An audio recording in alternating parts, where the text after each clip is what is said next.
요 왔어! 소방코치의 제이슨 코치입니다. 자, 이번 시간에는 두 번째 강의인 배근력. 배근력은 어떤 원리를 통해서 어떤 개념을 가지고 있는지에 대한 시간을 지금부터 한번 같이 공부해 볼게요. 자, 그래서 도대체 배근력은 어떤 식으로 해야지만 잘 나올 수 있느냐, 기록이 높을 수 있느냐에 대한 내용을 지금부터 할 건데, 사실 만점 기준이 높습니다. 다른 종목에 비해 배근력이 갖고 있는 만점 기준이 굉장히 높아요. 네, 그래서 지금부터 한번 배근력을 어떤 식으로 저희가 준비를 해야 되는지에 대해서 얘기를 해볼게요. 자, 근력 종목의 작동 원리로 제가 근력 종목 좌전굴, 배근력, 악력, 윗몸 일으키기에서는 계속해서 첫 페이지에서 설명을 해드리는 부분입니다. 그래서 뭐 좌전굴을 먼저 들으신 분은 또 이 부분이 나오게 돼서 이제 이 그림만 보셔도 어떤 내용인지를 알고 계시겠지만, 배근력을 맨 처음으로 보신 분들도 있기 때문에 살짝만 짚고 넘어가겠습니다. 자, 근력 종목의 작동 원리에서 저희가 첫 번째로 알아야 되는 내용은 바로 신체 구조예요. 그 이유는 무엇이냐면, 제가 배근력을 할 때 뭐 기계를 사용하나요? 특정 기계를 사용하긴 하지만 제가 그 기계를 사용하기 위해서 다른 데에서 기계를 가지고 와서 그 장비를 기록 측정하는 것이 아니잖아요. 무엇을 가지고 기록을 측정하게 되죠? 바로 우리의 신체, 우리 몸을 가지고 배근력의 장비를 기록을 측정하게 되는 겁니다. 그렇기 때문에 우리 신체 구조가 어떤 식으로 구성되어 있는지는 알고 계셔야죠. 나를 알고 적을 알아야 백전백승이니까요. 자, 그래서 우리 신체 구조는 어떤 식으로 구성되어 있냐? 첫 번째는 바로 상체, 그리고 두 번째는 하체, 그리고 그것을 연결해주고 있는 코어가 됩니다.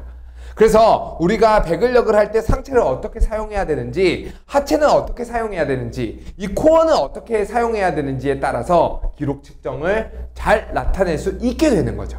아시겠죠? 자, 그리고 나서 두 번째로 알고 있어야 되는 것은 바로 근육 구조입니다. 자, 우리가 배근력 같은 경우는 근력의 양을 측정하는 종목이기 때문에 도대체 근육은 어떤 식으로 작동이 되어지는가에 대한 내용을 알고 계셔야지만 배근력을 좀 더 쉽게 기록을 향상시킬 수 있게 되실 겁니다. 자, 그 첫 번째로 바로 주동근입니다. 주동근은 무엇이냐면 주로 사용하는 움직이는 근육이다라고 해서 주동근이라고 이야기를 하는 거죠. 그래서 메인으로 주로 사용되는 근육을 우리는 주동근이라고 이야기를 합니다. 그리고 나서 그 옆에서 이 주동근을 도와주는 근육들을 우리는 협력근이라고 이야기를 하게 되는 거고요. 그리고 이 기랑근이 조금 다소 생소하게 들으실 수도 있는 명칭이지만, 이제 근력 운동, 만약에 내가 좌전굴, 악력, 그 다음에 배근력을 들었다 하시는 분들은 이제 기랑근도 아실 거예요. 자, 기랑근은 무엇이냐면 바로 이 주동근의 맞은편에 있는 근육을 우리는 기랑근이라고 이야기를 합니다. 자, 좌전굴을 기록을 잴 때 다리가 일자로 펴져야 한다고 제가 말씀을 드렸는데, 다리를 일자로 피기 위해서 어떤 근육을 사용해야지만 무릎을 일자로 필 수 있다고요? 어떤 근육? 바로 허벅지죠. 허벅지에 힘을 주면서 제가 허벅지에 힘을 주어야만 무릎이 일자로 펴지게 되거든요. 그러면 허벅지의 힘을 허벅지와 맞은편의 근육은 바로 햄스트링, 바로 햄스트링이 기랑근이 되게 되는 겁니다. 지금 제가 말씀드린 건 예시를 통해서 말씀을 드린 거예요. 자, 그렇게 돼서 자, 우리가 배근력에서 사용하는 근육은 바로 다리, 그리고 등, 허리, 그리고 어깨, 이제 뭐 복근까지도 사용을 하게 되겠죠. 근데 주동근은 알고 계셔야 되는 건 바로 다리와 허리 등, 그리고 어깨로 생각을 하고 계시면 됩니다. 그리고 여기에서는 이제 척추의 모양을 한 번 더 보여드리기 위해서, 척추가 단순히 일자로 생겼다라고 생각하시는 분들이 많은데 절대로 그게 아니라 S자로 생겼다라는 것들 한번 보여드리기 위해서 옆에다 준비를 해놨고요. 자, 그래서 제가 첫 번째로 배근력에서의 하체의 작동 원리는 어떤 식으로 구성이 되어지는지, 어떤 식으로 원리가 있는지에 대한 내용을 지금부터 설명을 해드릴게요. 바로 배근력에서 하체의 작동 원리는 이걸로 조금 더 설명을 하면 쉬울 것 같네요. 자, 다리가 일자로 펴져 있는 상태를 유지해 주셔야 됩니다. 자, 배근력의 기계가 여기 있다라고 생각을 해주신 상태에서 다리가 일자로 펴져 있어야 되는 이유는 무엇이냐면, 자, 이건 바로 축선의 그 힘이 어떤 식으로 작동되는지에 대한 원리를 조금 알고 계셔야 되는데요. 우리가 힘을 사용하기 위해서는 큰 힘을 사용하기 위해선 일직선의 형태로 힘을 나타내야 됩니다. 예를 들어서 무엇이냐면, 예를 들어서 다리가 구부러져 있다, 무릎이 구부러져 있다라고 하면 우리가 힘을 이 발에서부터 엉덩이까지의 이 전체 종아리, 허벅지, 햄스트링, 내 다리의 전체의 힘을 사용할 수 없게 됩니다. 그래서 무릎이 쫙 펴져 있는 상태에서 우리가 다리를 일직선으로 만들어 줘야지만 배근력을 뽑는 과정에서 다리의 모든 근육의 힘을 사용할 수 있게 돼요. 그래서 이 배근력에서의 하체의 작동 원리는 무엇이냐면, 허벅지에 힘을 준 상태, 그리고 엉덩이에 힘을 준 상태에서 다리에 힘을 준 상태에서, 이미 다리에 힘을 준 상태에서 허리에 힘을 사용하려고 준비를 해두어야 됩니다. 아시겠죠? 물은 배근력을 이 등의 힘만으로 기록을 측정한다라고 생각하시는 분들이 굉장히 많은데, 그건 오해이십니다. 자, 우리가 기록 측정이랑 웨이트랑 조금은 다른 부분을 한 가지 짚고 넘어가야 되는 것이 뭐냐면, 우리가 웨이트는 어떻게 운동이 주로 이루어지고 있냐면, 이제 분할 운동이라고 이야기하죠. 오늘은 등 근육만, 등에서도 난 광배, 할배, 그리고 등의 근육들을 기립근, 그 근육들을 쪼개서 근육을 키우는 걸 우리가 웨이트라고 이제 얘기를 하고 그 목적을 가지고 있는데, 기록을 측정하는 건 사실 전신 운동입니다. 전신 운동. 그래서 하체와 상체, 그리고 팔을 어떤 식으로 한 타이밍에 사용하느냐에 따라서 배근력을 기록이 나오는 거기 때문에, 단순히 등의 힘만 사용해서 배근력을 잰다라고 생각하시면 큰 오산입니다. 등이 주동근은 맞습니다. 하지만 배근력의 모든 것을 좌지우지하는 근육은 아니라는 거예요. 배근력의 측정을 할 때 사용되는 근육은 바로 다리와 상체, 모든 근육이라고 하는 거죠. 그래서 제가 지금 배근력을 말씀을 드리는데, 하체의 힘을 먼저 사용합니다 라고 해서 배근력은 등의 힘을 등배자, 배근력이 이제 등 근육, 배자가 등배자거든요. 등 근육을 측정하는 건데 왜 다리부터 얘기해? 라고 생각하시는 분들이 있을지도 모르겠지만, 절대로 그게 아니라고 생각을 하시면 됩니다. 그래서 다리의 힘을 먼저 주고 있는 건 보다 더 등의 힘을 잘 사용할 수 있기 위해서 기본으로 만들어줘야 되는 근력이라고 얘기를 해드리는 거예요. 그리고 나서, 자, 허벅지에 힘을 준 상태에서 다리를 일자로 펴고, 그 상태에서 허벅지와 엉덩이에 힘을 준 상태에서, 그 다음에 이제 알고 계시는 것처럼 등의 힘을 사용하면서 배근력 기계를 뽑게 되는 겁니다. 아시겠죠? 그래서 제가 소위 학생들을 가르칠 때 어떤 식으로 얘기를 하냐면, 번호를 매겨요. 배근력 기계 딱 올라오면 다리에 힘 주는 거 1, 그 다음에 등이 2번, 그 다음에 어깨에 힘을 주면서 배근력 기계를 뽑는 걸 3번이라고 이야기를 해드립니다. 아시겠죠? 그래서 이렇게 생각하시면 돼요. 배근력을 기록을 측정할 땐 어떤 식으로 근육의 순서를 가져가야 되냐? 다리 1번, 그 다음에 등 2번, 그 다음에 3번은 어깨라고 생각을 하시면 돼요. 그렇게 되면 우리가 주동근은 다리와 등, 어깨가 되는 거고요. 주동근, 등의 기랑근으로서 복근까지도 사용하게 되는 거죠. 아시겠죠? 그래서 배근력에서 우리가 알아야 되는 부분은 바로 이 부분입니다. 다리, 등, 어깨. 그래서 지금 상체의 작동 원리는 바로 등과 어깨가 되겠죠. 자, 그렇게 돼서 배근력의 기본 원리를 알고 계신 상태에서 과제는 무엇이냐면, 자, 데드리프트를 할 건데요. 과제를 어떤 걸로 할 거냐면 데드리프트를 할 건데, 발을 모아서 데드리프트를 하실 겁니다. 보통 우리가 이제 어깨 넓이로 다리를 벌리잖아요. 근데 배근력 기계를 생각을 해보세요. 배근력 판이 이렇게 있는데 그게 올라갔을 때 제 어깨 넓이가 되나요? 절대로 아닙니다.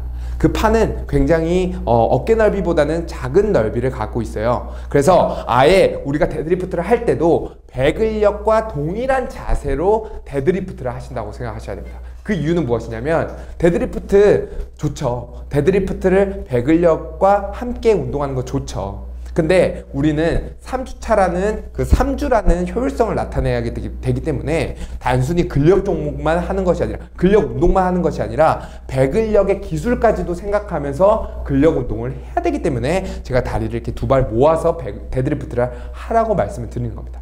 그리고 나서 데드리프트를 하실 때도 그냥 무릎을 구부리는 것이 아니라 다리를 일자로 핀 상태에서 데드리프트를 하시는 거예요. 그 이유는 무엇이다? 배근력의 기술이라고 이야기하는, 배근력을 측정하는 형태를 운동할 때, 과제할 때도 계속해서 내 머릿속에서 저장을 할 수 있기 위해서, 그 원리를 생각하는 운동을 구현하기 위해서 데드리프트도 이렇게 하라는 거예요. 말씀을 드리는 거예요.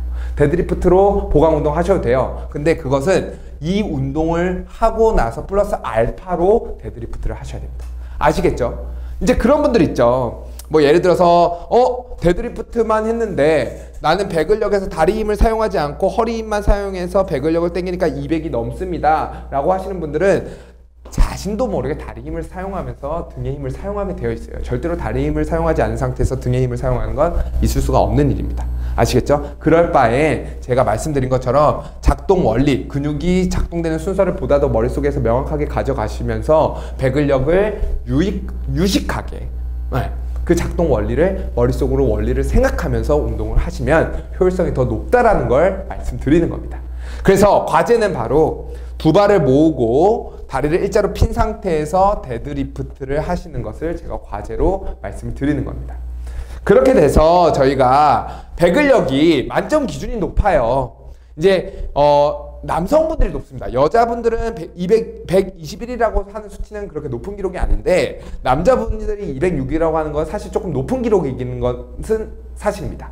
그렇게 돼서 저희가 1주차에서는 150에서 80 그리고 2주차에서는 170에서 102 170에서 100이라고 하는 거는 바로 5점 그 극간을 말씀드리는 거예요. 그래서 2주차에서 이 구간이 나와야지만 우리가 커리큘럼에서 OT 강의에서도 설명드렸다시피 30점 이상을 넘어갈 수 있기 때문에 2주차에서는 남자 170, 여자 102가 될 수 있도록 매일매일 과제를 수행하면서 운동을 하셔야 됩니다.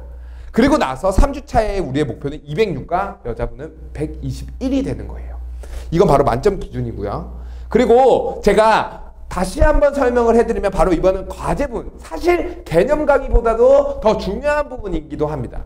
우리가 지금 수업을 통해서 배근력, 다리와 등, 어깨, 하체와 상체를 사용해서 배근력 기록을 재는 거야. 그 개념과 이론은 머릿속으로 이해하셨다면 자기 것으로 만드셔야죠. 그 과제가 바로 그 부분이 바로 과제입니다. 공부도 마찬가지잖아요. 수업을 듣고 원리를 이해하고 어떤 식으로 구성되는지 알았어. 그리고 나서 예습 복습이 없으면 공부가 잘 되지 않는 것처럼 운동도 마찬가지입니다.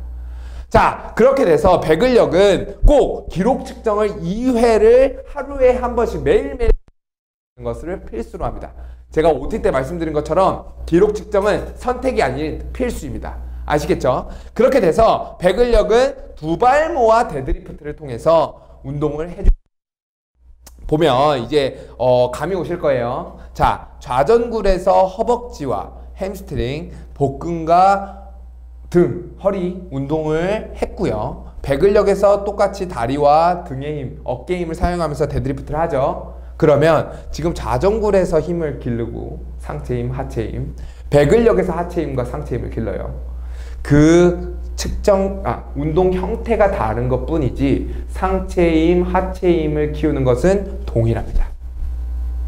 그래서 사실 지금 여기에서의 근력 운동, 그렇게 되면 좌전굴 배근력을 하면서 악력 운동까지도 하는 거고요. 좌전굴 배근력 악력 운동을 하면서 윗몸 일으키기까지 운동을 하는 거예요. 우리가 뭐 여기는 등 부분이야, 웨이트처럼 여기는 2두만 운동하는 거야, 여기는 3두만 운동하는 거야, 여기는 광배만 절대로 그런 게 아니에요. 기록을 측정을 하는 과제는 상체, 하체 모두 다 운동을 하는 거기 때문에 좌전굴 운동이 배근력에도 도움이 되고요. 배근력 운동이 악력에도 도움이 되는 겁니다. 배근력을 예를 들어서 100kg짜리를 데드리프트 두 발 모아서 데드리프트를 한다고 생각하세요. 그러면 100kg를 드는 과정 속에서 어깨와 등 그리고 전완근까지 힘이 길러지기 때문에 악력에도 도움이 되는 겁니다. 아시겠죠? 그러니까 지금 제가 드리는 이 과제를 매일매일 지금 말씀드린 것처럼 기술 운동 같은 경우는 오전에 하시면 좋을 것 같고요. 왜냐면 근력을 오전에 하게 되면 기술을 구현하는데 무리가 생길 수 있기 때문에 기술 운동은 오전에 1시간 반에서 2시간 운동을 하시고요. 근력 운동은 1시간 반에서 2시간 오후에 운동을 하시면 좋을 것 같아요. 좋을 것 같다고 제가 지금 이렇게 과제를 제시를 해드리는 겁니다. 그래서 다시 한번 말씀드리면 선생님 왜 앉아서 상체로 앞으로 숙이기 몇 세트 몇 회 하라고 말씀하시지 않고 시간으로 말씀해 주십니까? 그 이유는 지금 여기서 두 발 모아 데드리프트를 하시는 분들이 굉장히 그 무게가 다양하기 때문에 그래요. 지금 이 영상들을 보통 공무원분들은 10,000명 이상의 영상을 보게 되시는데 그 10,000명이 다 갖고 있는 근력의 양이 다르시다고요. 그렇기 때문에 누군가는 1주차부터 두 발 모아 데드리프트를 100으로 하실 수 있는 분이 있고 누군가는 20, 누군가는 200으로 하실 수 있는 분들이 있는데 이 20인 부분을 빨리 100으로 갈 수 있게끔 남들보다 더 열심히 하셔야 되겠죠. 1시간 반이란 시간을 남들보다 더 쪼개서 더 많은 세트를 하셔야 될 거예요. 그리고 100이라고 하신 분들은 200이 가기 위해서 더 남들보다 많은 부분들을 하셔야 되겠죠. 공부도 운동도 마찬가지입니다. 공부라고 해서 본인에게 제가 과제로 자 영어 단어 100개 외우세요 라고 말씀드렸을 때 누군가는 100개 외우고 말죠. 하지만 남보다 더 앞서 나가기 위해서 누군가는 120개 외우시는 분들이 계시다고요. 운동도 마찬가지입니다. 과제를 제가 이렇게 시간 범위로 드린 이유는 이제 그 각각의 갖고 있는 역량이 다르시고 그리고 그 각각의 역량을 보다 더 올리고 싶은 마음들이 다 다르시기 때문에 제가 범위로 설정해 드린 겁니다. 그렇기 때문에 남들보다 제가 지금 그 대신 목표는 설정되어 있죠. 이 목표에 미달되지가 않고 있다라고 생각이 드시면 남들보다 더 열심히 하셔야 돼요. 그래서 여기다가 제가 말씀드린 건 최소 미니멈입니다. 3시간에서 4시간 운동하는 건 미니멈이고요. 만약 내가 4시간에서 5시간 운동할 거다 하셔도 돼요. 그리고 나서 빠르게 그 주차별 커리큘럼 목표에 다다르시면 됩니다. 그러면 체력시험 정말 걱정할 게 없으시게 될 거예요. 자, 제가 마지막으로 항상 말씀드린 것처럼 지금 이제 배근력에 대해서 원리에 대해서 배웠는데요. 그 개념을 생각하시면서 운동을 하셔야 됩니다. 단순히 데드리프트 오늘 20개 했어. 배근력 운동 다 끝. 아니죠. 절대로 아닙니다. 그렇게 되면 우리가 생각하는 운동이 안 하시게 된 거기 때문에 효율성이 떨어지게 됩니다. 우리가 체력시험 3년 준비하실 거 아니잖아요. 그거는 프로죠. 우리는 3주 안에 체력시험을 끝내야 됩니다. 그렇기 때문에 그러기 위해선 무엇보다도 효율성이 굉장히 중요하게 되죠. 그렇기 때문에 우리는 생각하는 운동을 꼭 하셔야 됩니다. 그래서 제가 데드리프트도 그냥 데드리프트가 아니라 배근력 측정 방식과 굉장히 유사하게끔 두 발 모아서 무릎 편 상태에서 데드리프트를 하라고 말씀을 드리는 거예요. 왜? 그렇게 되면 원리를 생각하면서 운동을 할 수 있기 때문이죠. 그리고 나서 운동은 타고나는 것이 아닌 만들어지는 것이다. 절대로 정말 저는 체대 친구들도 그렇고 소방 코치도 그렇고 경찰 코치도 그렇고 앞으로 생활체육을 가르치면서도 많은 분들이 제발 운동은 타고나는 것이 아니다라고 느낄 수 있도록 노력하고 싶어요. 그게 제 목표고요. 그리고 지금 이렇게 해서 원리와 개념을 통해서 운동을 가르쳐 드리는 것도 자 무작정 등에 힘을 주셔서 땡기세요 라고 말씀드린 것이 아니라 배근력 기록을 측정하는 거에 대한 원리를 설명드리는 것도 바로 이 부분 때문입니다. 자, 이 수업을 들으신 분들은 이제 더 이상 배근력은 타고나는 것이 아니다라는 것들을 이해하셨을 거예요. 자, 남들보다 등 근육이 강하신 분들이 있을 수 있죠. 배근력을 타고난 것은 아니라는 겁니다. 어떤 살아가는 환경 속에서 남들보다 등의 근육을 조금 더 많이 사용했기 때문에 지금 출발선상 10월 28일에서 남들보다 배근력 기록이 앞에 있는 것이지 배근력을 타고났기 때문이 절대 아니라는 거예요. 그렇다면 내가 지금 기록이 남들보다 조금 뒤에 있다면 남들보다 더 많은 운동량, 그 절대적인 운동량을 빠르게 채워서 남들보다 앞서 나갈 수 있도록 우리가 함께 노력해야 됩니다. 자, 지금 수업을 통해서 이제 배근력에 대한 개념, 원리는 이해하셨을 거고 그 감은 오셨을 겁니다. 그러면 지금부터는 무슨 시간을 가져야 되겠죠? 바로 과제 시간. 과제를 통해서 본인의 것으로 만드는 시간을 가져셔야 됩니다. 자, 그러면 지금부터는 제가 말씀드렸던 배근력의 개념을 생각하면서 본인의 것으로 만드는 시간을 갖길 바랄게요.